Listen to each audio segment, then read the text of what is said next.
இன்னைக்கு வந்து நம்ம என்ன செய்ய போகிறோம்னா பாவக்காய் புளி சாதம். புளி இல்லாமல் கொஞ்சமாக தக்காளி வச்சு செய்ய போகிறோம். பாவக்காய் புளி சாதம்.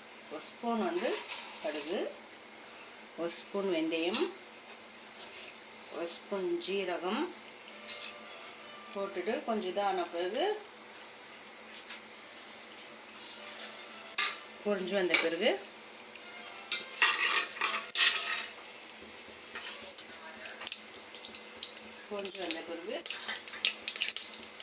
வெங்காயம் வந்து அரைச்சி வச்சுருக்கேன்.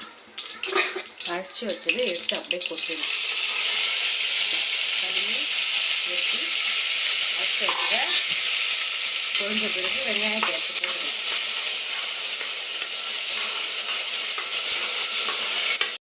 தூள் போட்டு மிளகாத்தூள்,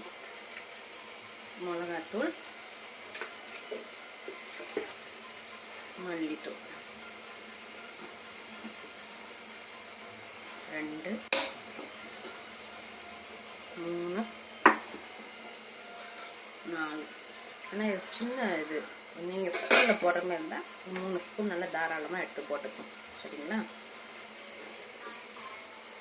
போட்டுட்டு நல்லா வதக்கி விடணும்.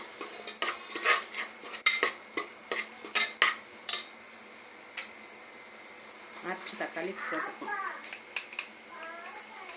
ஏன்னா இந்த சாலானுக்கு வந்து நம்ம சட்டியில் செய்கிற மாதிரி இருந்தால் தான் ரொம்ப நேரம் வதக்கணும். இப்போ இருக்கிற சிலிண்டர் எடுத்து நம்மளால சிலிண்டர் வாங்குறது கஷ்டம். கொதிக்க விடுறத ரொம்ப நேரம் கொதிச்சுட்டு இருந்தால் ரொம்ப கஷ்டமாயிடும். ஆனால் போட்டு இது பண்ணிவிட்டு புளி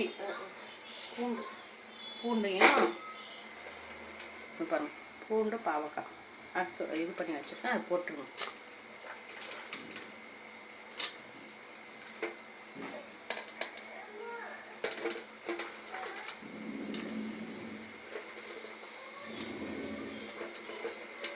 நீங்கள் குக்கரில் ஒரடியாக வச்சு ஒரு 3 விசில் எடுத்து வச்சிங்கன்னா சாலில் அந்த வெங்காயம் அடை வராது. நல்லா டேஸ்ட்டாக சூப்பராக இருக்கும்.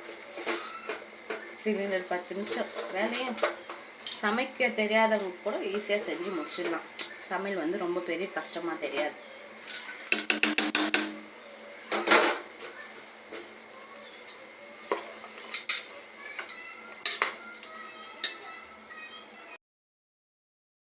மக்களே,